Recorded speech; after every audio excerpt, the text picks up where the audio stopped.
Assalamualaikum warahmatullahi wabarakatuh. Salam sejahtera untuk kita semua. Perkenalkan, nama saya Deni Raisyariani dengan NPM 412021008. Saya merupakan mahasiswi semester 5 Program Studi Arsitektur Fakultas Teknik Universitas Pancasila.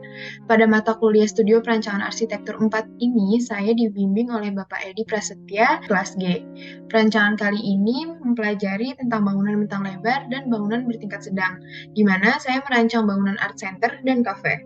Berikut merupakan penjelasan hasil perancangan saya.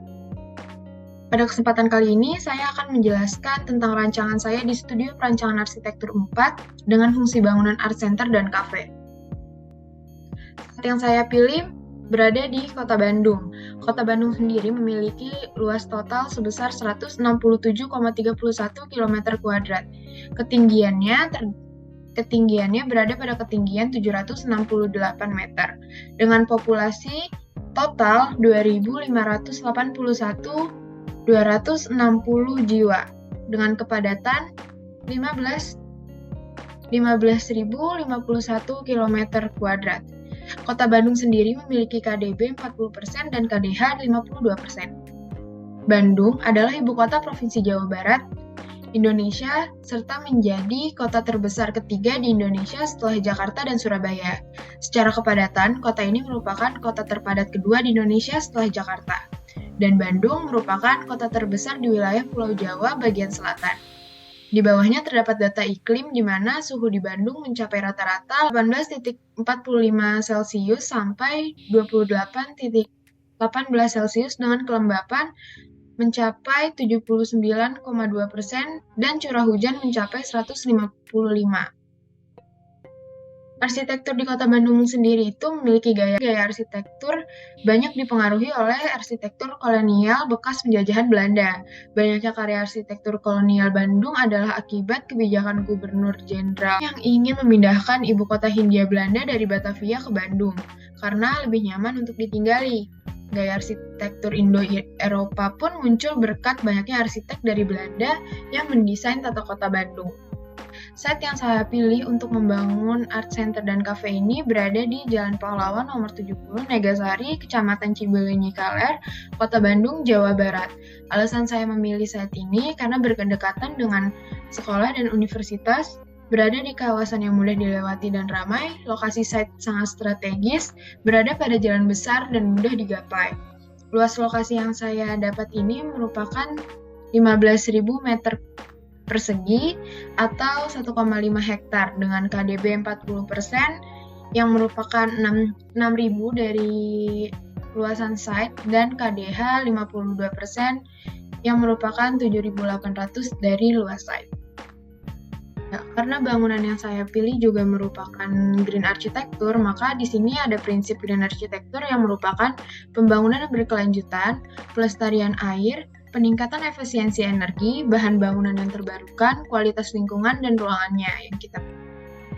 Lalu, di sini juga terdapat kriteria green architecture, yaitu hemat energi, memanfaatkan kondisi dan sumber energi alami, menanggapi keadaan tapak pada bangunan, memperhatikan pengguna bangunan, meminimalkan sumber daya baru, dan holistik.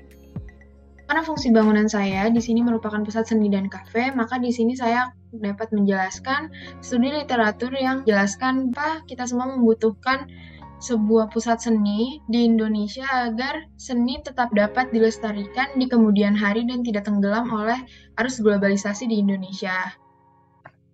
Lalu kenapa saya memilih kafe?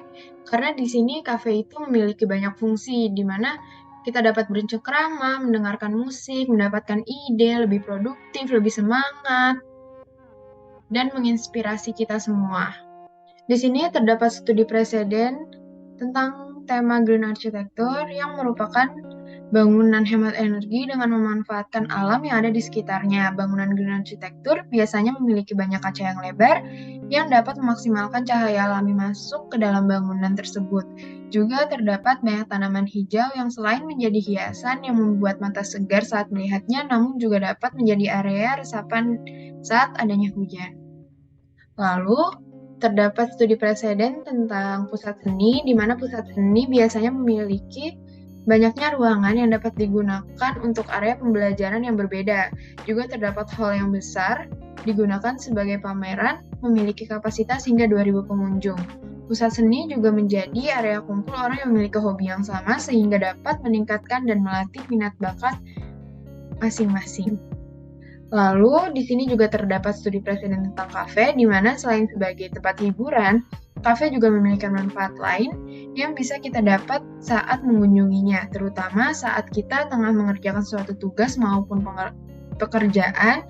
Tidak hanya kopi yang menjadi primadona, berbagai kafe juga menyediakan fasilitas-fasilitas kenyamanan yang bisa menarik pengunjungnya. Konsep desain. Di sini saya memiliki konsep desain yang merupakan reaktif, edukatif, dan kontemporer. Konsep kontemporer sendiri diterapkan dengan open plan area, fleksibel, serta penggunaan teknologi terkini. Dominasi penggunaan material kaca dan cermin agar ruangan terlihat lebih luas serta dapat memaksimalkan cahaya yang masuk. Selain itu, konsep fleksibilitas pada alur sirkulasi dan furniture juga diterapkan untuk memaksimalkan fungsi ruang dan lahan yang terbatas pada galeri. Pengaplikasian furniture dengan teknologi terkini seperti touchscreen, virtual reality, untuk menarik minat pengunjung. Material yang digunakan yaitu perpaduan material alam dan material buatan dengan dominasi warna-warna netral dengan aksen warna yang cerah. Lalu, konsep rekreasi. Konsep rekreatif dihadirkan untuk membuat galeri seni tidak terkesan monoton dengan membawa kesan outdoor dalam ruangan dan pengaplikasian material dan warna alam serta penambahan taman pada ruangan. Selain itu, penggunaan bentuk-bentuk dinamis dan lengkung diterapkan untuk menghindari kesan formal dan lebih artatif untuk menuntun sirkulasi pengunjung.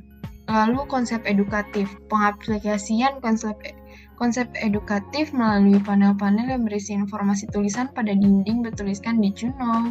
and "About art". Monitor edukatif dan aplikasikan pada sistem QR Code pada stabilisasi karya. Lalu di sini terdapat analisis bangunan saya, di mana ada pusat seni dan kafe. Dalam pusat seni ini ada fungsi pertama untuk memperkenalkan tentang budaya, dapat memperkenalkan budaya yang dipamerkan. Lalu ada memamerkan hasil karya, di mana dapat memamerkan tentang hasil budaya dan seni dan dapat dinikmati oleh semua orang. Lalu mementaskan hasil karya, dapat mementaskan dan mempertontonkan hasil karya yang sudah dipersiapkan. Lalu ada pengenalan budaya, menjadi pusat pengenalan budaya kepada seluruh orang yang tertarik dalam bidang tersebut. Lalu juga terdapat pusat pembelajaran seni, dapat menjadi tempat pembelajaran seni bagi orang-orang yang tertarik pada bidangnya. Lalu di kafe itu berfungsi sebagai tempat bercengkrama, di mana dapat berkumpul bersama kerabat dan menceritakan tentang dirinya, lalu dapat menikmati kopi, dapat melepas penat, tempat meeting, dan tempat mencari inspirasi maupun ide, di mana meminum kopi dengan suasana yang mendukung dapat menimbulkan banyak ide yang dapat menginspirasi melakukan hal-hal positif dan kreatif. Lalu di sini terdapat analisis program ruang, di mana jenis ruang yang dimiliki merupakan ruang pengelola, ruang kepala bagian, ruang staf administrasi, ruang staf pelatihan dan pendidikan, ruang staf publikasi dan dokumentasi, ruang staf pementasan, ruang tamu, ruang rapat, pantry, lobi, persiapan, ruang ganti, ruang backstage, panggung, ruang pertunjukan, ruang auditorium, ruang pameran, sanggar tari, studio musik, perpustakaan, ada dapur, ruang staf, kasir, area makan pelanggan, toko souvenir, ruang mesin dan genset, gudang perlengkapan, musola, ruang wudhu, toilet disabilitas, parkir mobil, parkir motor, dan pos satpam. Di bawah juga terdapat bubble diagram tentang sirkulasi analisis program ruang. Analisis MEP. Di sini terdapat pencahayaan. Pencahayaan yang digunakan dalam gedung pusat seni terdapat pada ruang pameran, area baca, perpustakaan mini, area pengelola, menggunakan lampu bohlam untuk sore dan malam hari. Sedangkan pada siang hari penggunaan cahaya buatan dikurangkan dan dipergunakan cahaya alami.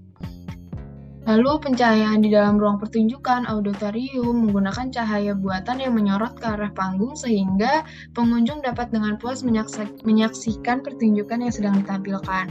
Lalu pencahayaan di dalam toilet, musola, ruang ganti menggunakan cahaya buatan namun masih tetap mendapatkan cahaya alami namun juga tetap dibantu dengan cahaya buatan untuk kenyamanan sang pengguna. Pada area kafe, akan menggunakan pencahayaan campuran, dapat berupa cahaya alami juga cahaya buatan dengan bohlam yang juga menjadi hiasan ornamen pada kafe tersebut.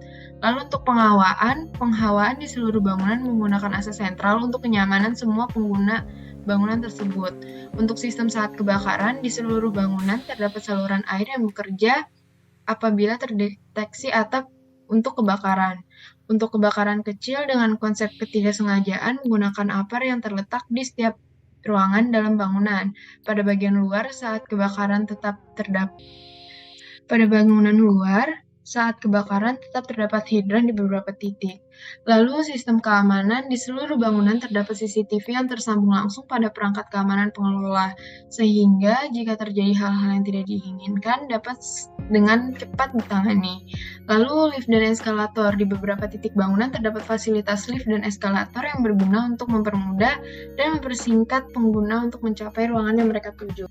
Ini untuk analisis strukturnya, di mana struktur yang saya ambil merupakan struktur rangka, di mana merupakan susun modul yang diatur dan disusun berbalikan antar modul satu dengan modul lainnya sehingga gaya-gaya yang terjadi menjalar mengikuti modul-modul yang tersusun. Modul ini satu sama lain saling menguatkan sehingga struktur ini tidak mudah goyah. Dan ini perubahan masa final yang saya buat. Yang sebelah kiri merupakan main building, office building, dan cafe. Lalu ini merupakan side plan-nya, di mana yang nomor 1 merupakan area loading dock dan parkir khusus truk dan bus. Lalu di nomor 2 itu main building-nya, yaitu struktur bentang lebarnya.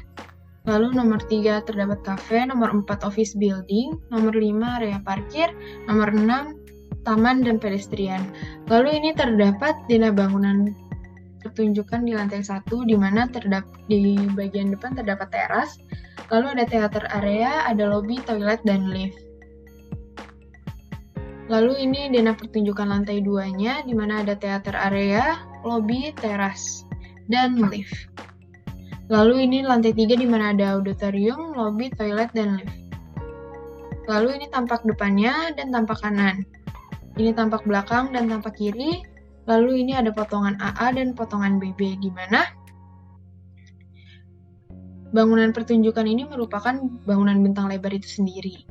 Lalu ini ada denah cafe, di mana ini ada denah cafe lantai 1 yang di dalamnya terdapat teras cafe, lobby, area duduk, toilet, bar, dapur, area penyimpanan bahan baku, dan ruang staf.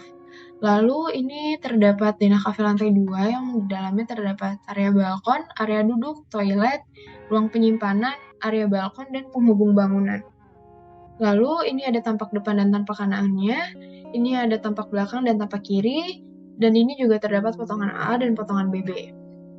Ini merupakan denah office lantai 1 yang terdapat di dalamnya ada musola, toilet, lobby dan ruang tunggu, teras, lift, dan tangga.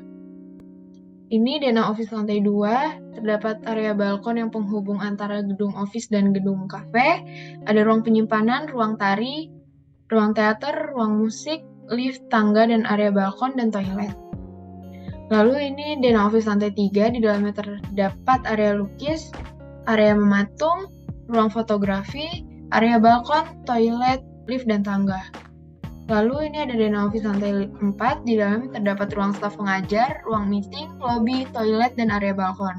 Lalu ini denah office lantai 5, di dalamnya terdapat ruang pemilik, ruang meeting, ruang staf pengelola, lobby, toilet, lift, dan tangga, dan area balkon. Lalu ini ada tampak kanan dan tampak depan, ini terdapat tampak belakang dan tampak kiri, ini terdapat potongan AA dan potongan BB. Lalu ini merupakan perspektif eksterior, yang mana yang di atas merupakan area pos satpam dan di yang bagian bawah merupakan tangga bagian depan dari bangunan pertunjukan. Lalu ini perspektif eksterior theater room. Baik, sekian penjelasan dari mata kuliah Studio Perancangan Arsitektur 4 saya. Mohon maaf apabila masih terdapat banyak kesalahan. Sekian, terima kasih.